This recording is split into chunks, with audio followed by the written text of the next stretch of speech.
Students, today we are going to take the second part of our chapter history which we have done previously, and the chapter name is Trade and Tradition. How the Britishers comes to India and how the East India Company ruled over India. We were talking about that. In previous topic, we have studied that how the Britishers have been working before coming to the Britishers. We understand the background of that what the India was before Britishers arrival, right?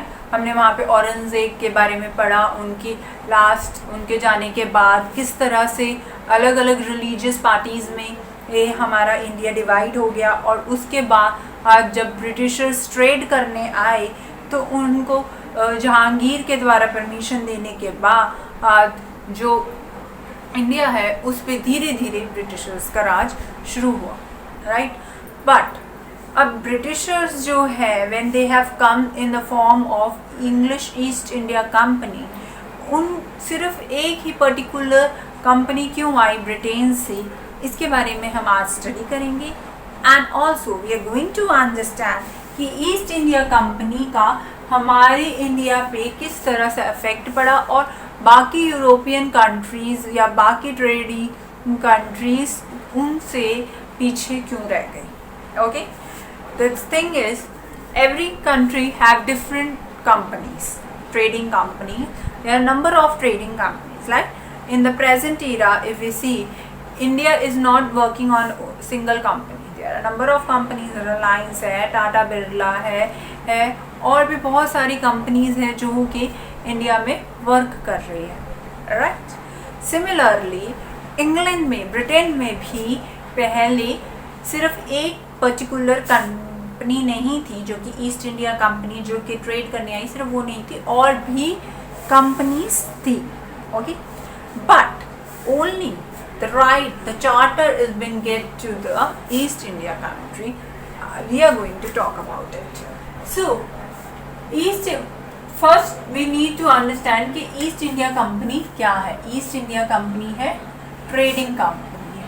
Okay, it is trading company, जो कि मैंने यहाँ पे लिखा भी हुआ है कि it is a trading company. Okay, therefore they have come to India to trade. और ये क्यों आए ट्रेड करने के लिए इंडिया में? बिकॉज इंडिया जो है it was rich in varieties of things such as spices. अभी भी है ना. यहाँ पे हैंडीक्राफ्ट, यहाँ की स्पाइसेस, यहाँ के बहुत सारे डिफरेंट काइंड ऑफ क्रॉप्स और हैंडवर्क जो है वो बहुत ही यूनिक है और it is not been available in the world, and that make it unique, and due to that only the East Indian Company, the European countries want to do trade. आज भी global world पे हम trade करते हैं, but we have some rules and regulations, right?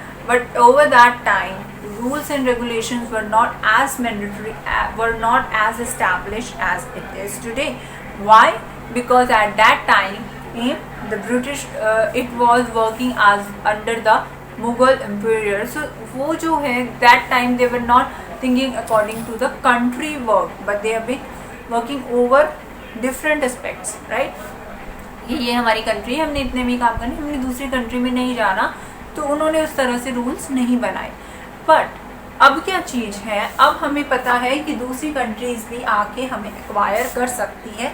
इसलिए जैसे जैसे development हुई, जैसे जैसे टाइम पीरियड चेंज हुआ, we get to know about different rules.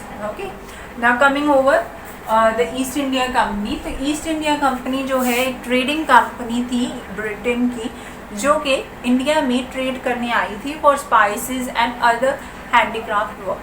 Like cotton is been taken from India, cotton clothes, the basic khadi is been taken from India. They form the cloth over the company and then come and sell it in India at a higher price, right? So I'm going to understand what it is, the example which I'm giving you. Okay, first of all, the trading company, which is East India Company, it is acquired in 1600. It has been the company acquired a charter. I'm going to explain you what is charter. By who, by Queen Elizabeth one. Queen Elizabeth one ने Britain की East India Company को एक charter दिया था। Charter is not that aeroplane और helicopter, वो नहीं है चार्टर। चार्टर का मतलब मैं अभी आपको बताती हूँ। तो उन्होंने एक तरह की क्या दी थी, चार्टर। चार्टर का क्या मतलब होता है, परमिशन। ओके, एक एग्रीमेंट साइन किया था, एक परमिशन दी थी ईस्ट इंडियन कंपनीज को to go and trade.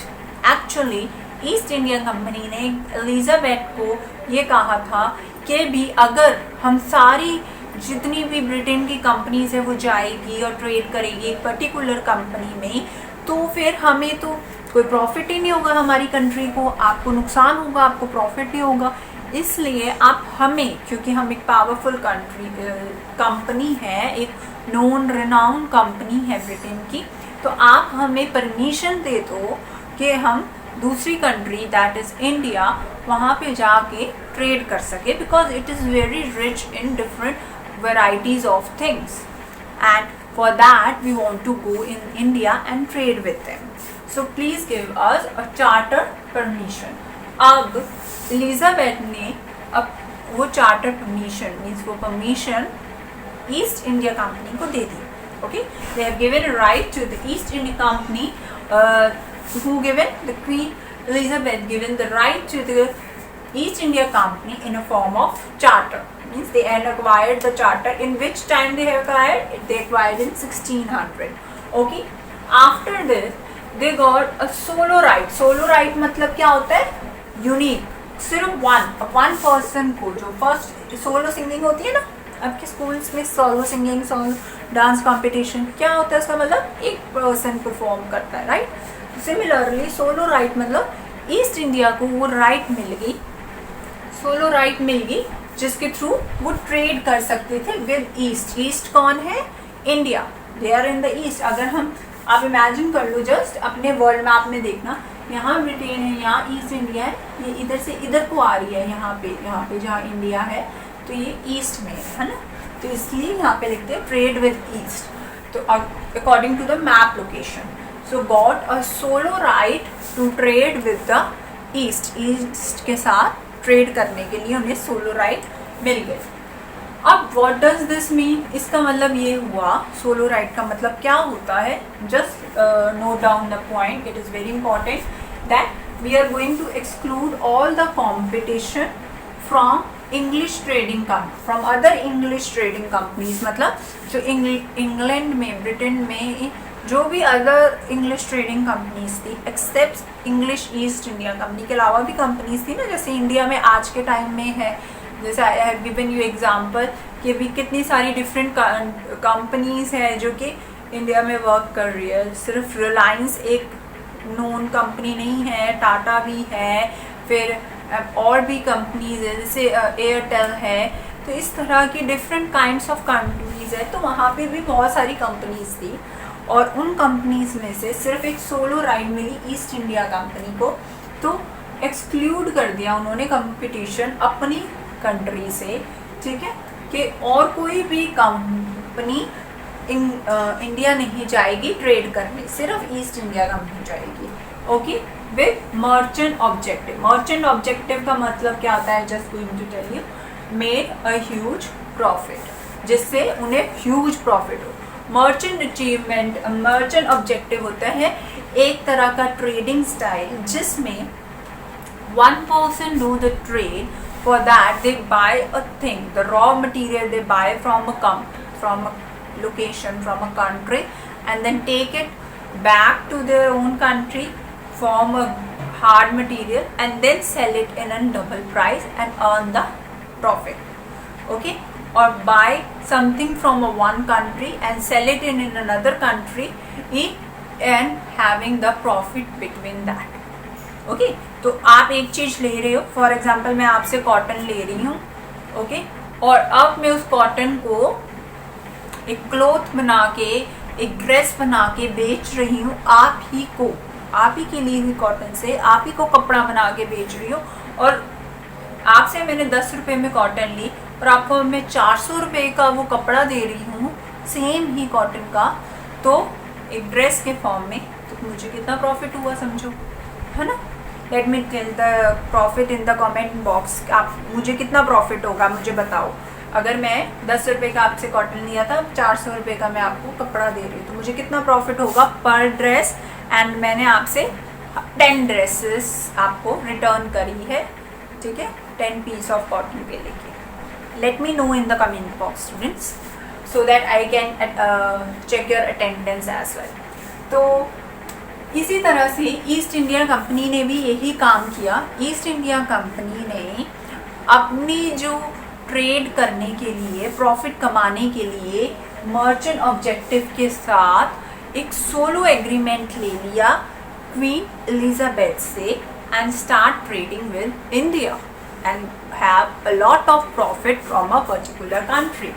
But अब सिर्फ ब्रिटेन, एक इंग्लैंड तो कंट्री नहीं है ना पूरे वर्ल्ड पे। ये वर्ल्ड का मैप है, इस वर्ल्ड के मैप में सिर्फ एक कॉन्टिनेंट तो नहीं है, there are more other countries located. Exactly, Dutch है, पोर्टुगीज है, फ्रेंच है, जर्मन है, जर्मनी है, कितनी सारी कंट्रीज हैं। सो उन्होंने अपनी कंट्री से, from England, they have remove the competition but they forget about the other countries. तो other countries come along with the England East India Company and start and want to do trade with India as well. तो competition rise हो गया, मतलब still the competition with the other power were there। तो जो competition है वो फिर से यूरोपियन कंट्रीज के साथ था, बिकॉज सिर्फ एक पर्टिकुलर एरिया नहीं था, अदर एरियाज ऑफ ट्रेड भी है। ओके, मीन्स अदर कंट्रीज भी थी, that's why the trade is being done, the competition is still remaining in a particular region. Now in this only it has been told that competition create problem but the nature of competition further exaggerate the problem। क्या है, एक competition जो है वो तो problem बना ही रहा था। मीन्स ईस्ट इंडिया कंपनी तो आ ही रही है, राइट, ईस्ट इंडिया कंपनी तो आ ही रही है, साथ पोर्टुगीज, फ्रांस, डच, जर्मनी, ये सब भी आ रही है। यहाँ कंपटीशन एक प्रॉब्लम है इंडिया के लिए कि यहाँ इंडिया के लिए सब कंट्रीज आ रही हैं। अब एज आई टोल्ड कि India is famous for spice, है ना। तो इंडिया के पास जो ये स्पाइस है, स्पाइसेस को लेने के लिए क्या हुआ, all the other countries have come and start trading with them for a particular thing. Now the competition राइज्ड। Why? Because everyone want only spices. For example, there are number of things, but everyone want a particular the extinctive thing in they want, and due to that the competition arised. Okay, इसे कहते हैं nature of competition को। जब बहुत सारे लोगों को एक ही चीज़ चाहिए होती है और उसके लिए वो लड़ते हैं, बेट लगाते हैं, और फिर उसमें से जो विनर होता है वो उस चीज़ को जीत के जाता है। तो यहाँ पे जो नेचर ऑफ कंपटीशन है, that arises and that form more problem for the countries. Understood? So this was the main thing कि ईस्ट इंडिया कंपनी कैसे आई इंडिया में, किससे परमिशन लेके आई, क्वीन एलिजाबेथ से। क्या परमिशन को क्या कहती है, चार्टर। कब ली, 1600 में। उनको क्या उस परमिशन में क्या था, what was there in the permission, that they got a solo trade right through which what happened, solo trade right का मतलब क्या हुआ, what do you mean by solo trade right, that the other European country, other English trading companies could not come in India for trade except East India Company, right? Not, but what does it, the side effect what happened, the competition still remained because there is not only one country, other countries like Portuguese, Dutch, France, German, all they were also well known to India, and due to that the competition remained tough, and not only the countries competition but the nature of competition was also the difficult part for the country, for the trade, because the nature of competition make them more exaggerated for the problem, and all aim for all the countries, the goal, the aim was to do trade in a mercantile objective form. Mercantile objective form का मतलब क्या होगा?